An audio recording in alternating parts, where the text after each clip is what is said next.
I think maybe even Dirty Jersey Rat. Dirty Jersey. Yay! I love that song.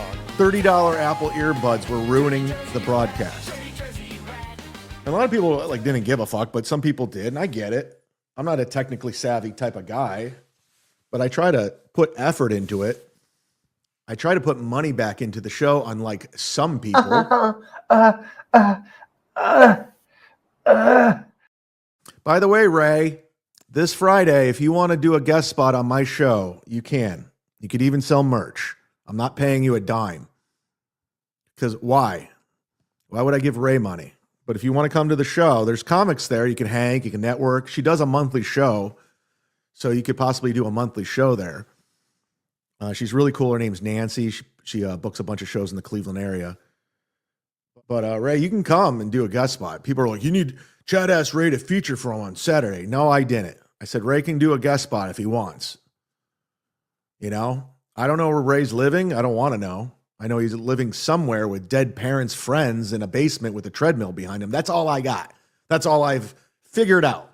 And I know where his childhood home is on Waterbury because I used to live on there. I can be in the same room as Ray and be cordial. Devito! I can do that. It's fine. I've done plenty of shows with people I don't like. But yeah, I'll be at the Parma Last Stop Inn on Friday, 7:00. And it will start no later than 7:10. So get there early for a seat. It's not my show. It's a monthly show they do. And I just kind of threw it together because I'm coming home. The main reason I'm coming home. What's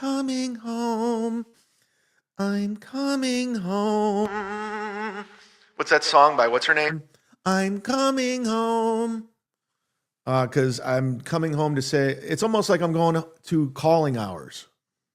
It's almost like I'm going to pay my respects to the comedy club that I started at and my family, where I first featured, I first headlined, I first recorded my albums there. I've had many times experiences that I can't even fathom, but I felt it was necessary, and they already had the schedule booked.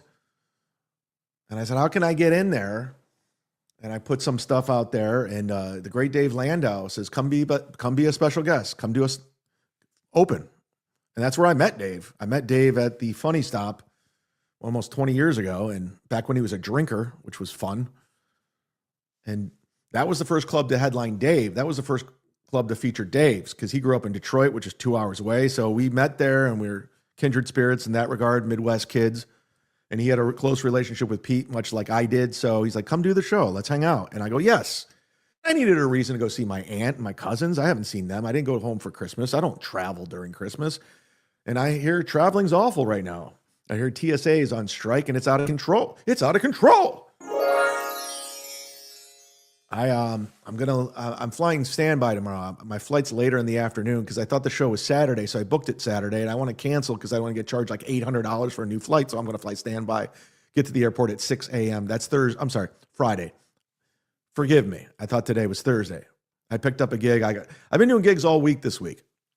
I've been doing stand-up all week this week because I'm working out 2 bits that I'm obsessively trying to figure out. So I'm doing the local scene. I haven't been announcing it because I'm not getting paid. I'm closing out a show tonight. I'm getting paid, but I'm also working on stuff. So I'm going up every night and trying to figure out these bits so I can try them out Friday and Sunday and see what happens. And we'll go from there.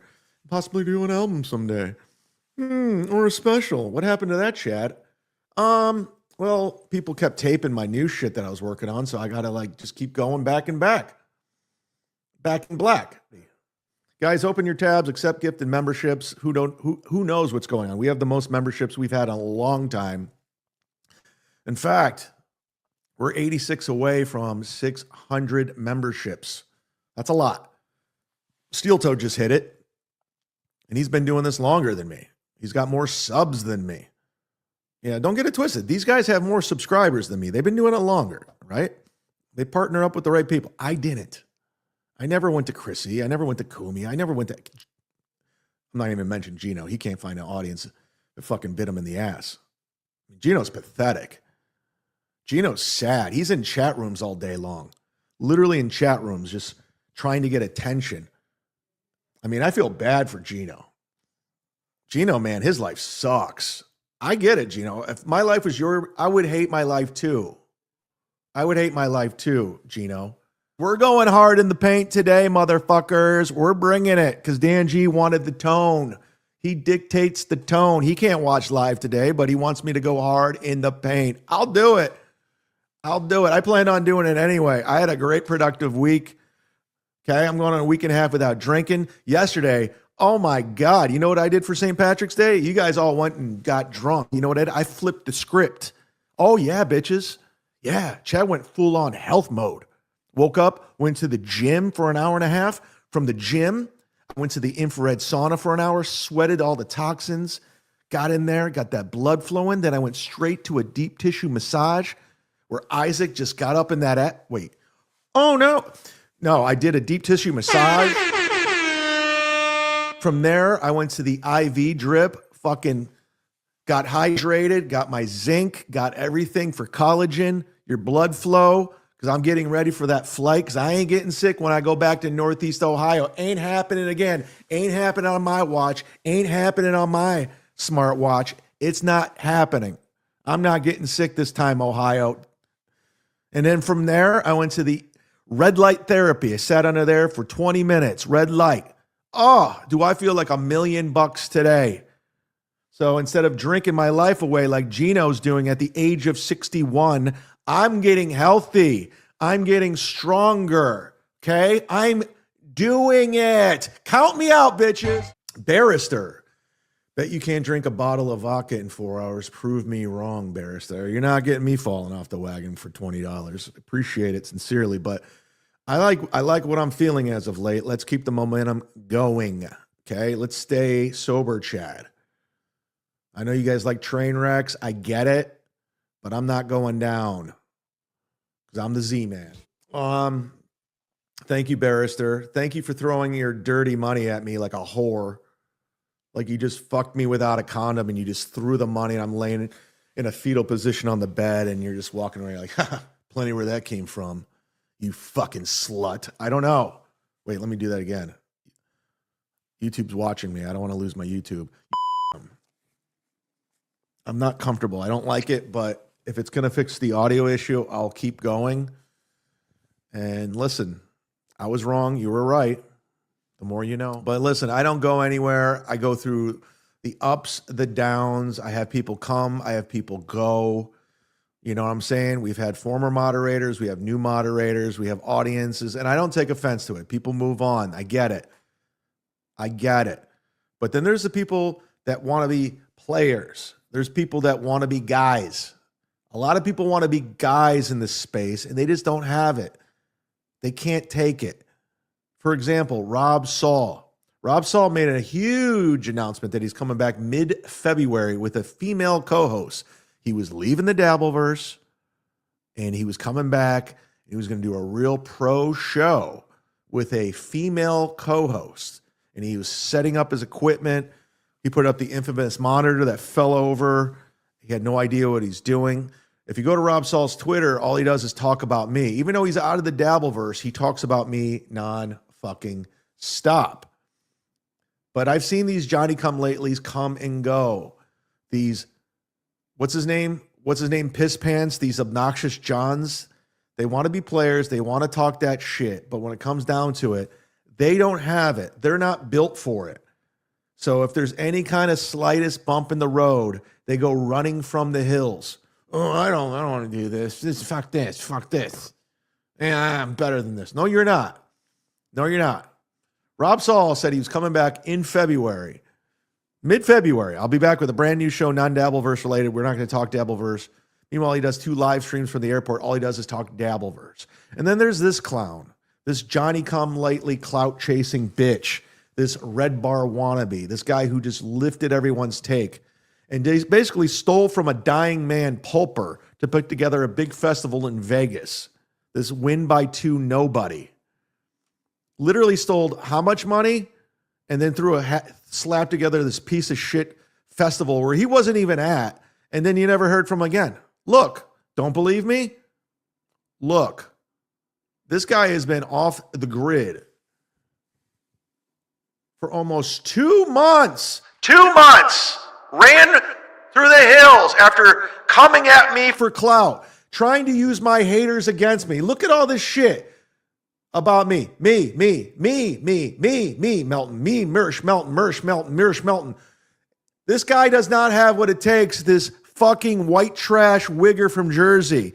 You got played, bitch. You can't hang. You can't hang with the big boys. That's why you went running, just like Stuttering John, just like Rob Saul. You can't hang. I'll go through the smoke, okay? I'll go through the dust. I'll come out the other side. I've been through this time and time again. You know how many times I've been canceled from Patton Oswalt, from WMMS, from The Rec, from whatever you name it. Just recently, the N-word with Gino. You think I can't handle this? I'm built for it, bitch. Roll the fuck up. Anytime, anywhere. I'll be in Tampa on the 24th doing a meetup. Downtown Tampa. With Tony Mazur, with Lance from the Lance News Network, with others, maybe Joey C, maybe not. Who knows with that motherfucker? He thinks he's running for president. I'll be there. Tell me where you guys want to meet. I'll be at the last stop in this Friday in Parma, in the heart of Parma, at 7 o'clock doing a show. I'm easy to find, motherfucker, this Sunday at the Funny Stop on State Road in Cuyahoga Falls with Dave Landau. Where are you? Bring it. I'm tired of you phony motherfuckers. Stuttering John is threatening to leave once again. And I know a lot of people are John'd out. John, if you're watching, if somebody wants to clip it, go away. Please go away. I don't need you. I think you're reckless. I think you're dangerous. I think you're stupid. I don't think you're funny. And I agree with Pat Dixon. You're not a comedian. You're not. And I'll tell you why. As much as I don't like Pat Dixon, he's a comedian. I can honestly assess the situation and say, Pat Dixon is a comedian. Does he do comedy now? No. But he put his time in. The guy worked his way up from an open micer to a feature, to a host, to a headliner. He got credits. He became an established New York comic. He's got CDs. He's got specials. You don't. You have nothing. If you look for Stuttering John the comedian anywhere on the internet, the only thing that comes up is people taping your sets and making fun of it, like Carl and everybody else. That's your status as a comedian. You're a fucking Johnny-come-lately. You've never been authentic to anything you've ever done. There was clips of you saying, I just want to be famous. I just want to be famous. That's all you wanted, to be famous. You didn't want to be a great actor. You didn't want to be a great broadcaster. You didn't want to be a great comedian. You just took the shortcut and how to get there every single fucking time. When it comes to comedy, you're not that guy. You find a quick way to make some fast cash coming out of the Stern Show and Tonight Show by saying, I'm John Melendez, the announcer from the Tonight Show and the Howard Stern Show. And what you did is you got a couple of fucking loser writers to write you some fucking hack street jokes. And then you surrounded yourself with real comedians like Jim Florentine, like Nick DiPaolo, like Bob Levy, Greg Fitzsimmons. And then you start booking these funny bones and these improvs, taking home like 10, 15 grand a month because of the Stern name, because of the Leno name. And you would host these shows like a bitch because you're a host, you're an MC like Kiki. And you would surround yourselves with people cleaning up your mess, mopping your mess up during the check spot. And you would collect the majority of the money, like, here's a little bit, Bob, here's a little bit.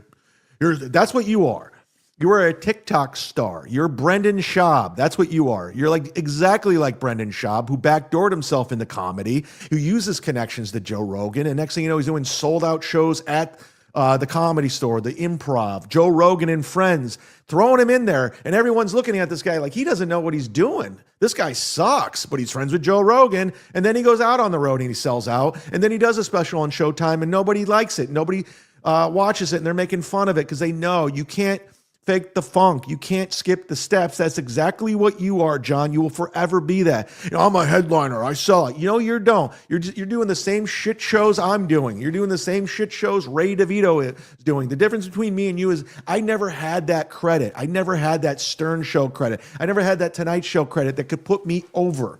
Okay? I've always been my worst enemy. Okay? I always burned that bridge. And it's unfortunate because I am a way better comedian. I'm a way better broadcaster than you every day, any day of the week. And ladies and gentlemen, if you disagree with it, you're wrong. You're just flat out wrong. And if you want to come out to straight up broadcasting, I made more money in radio than you. Yeah, Carl. I know Carl. He's just the third mic on the Alan Cox Show. No, bitch. I was the co-host on salary, making over $100,000 a year plus endorsements and everything else for that matter, was stand up on the side. Doing pretty fucking good with my own company car. We know how that happened and how that ended. I'm not going into it. But the fact of the matter is, John, yeah, you were on the biggest show in the world at the time. Not anymore. You were the phone screener making $30,000 in radio. So what do you want to, let's say you, how do you want to argue this one? Dirty, dirty Jersey. Dirty Jersey rat, dirty Jersey rat. Dirty, dirty Jersey. Broke my heart, Dirty Jersey. You broke my heart. Mainly by including Granny. That's my main issue. You know what? You weren't. I know that your ass was not going to bring this up.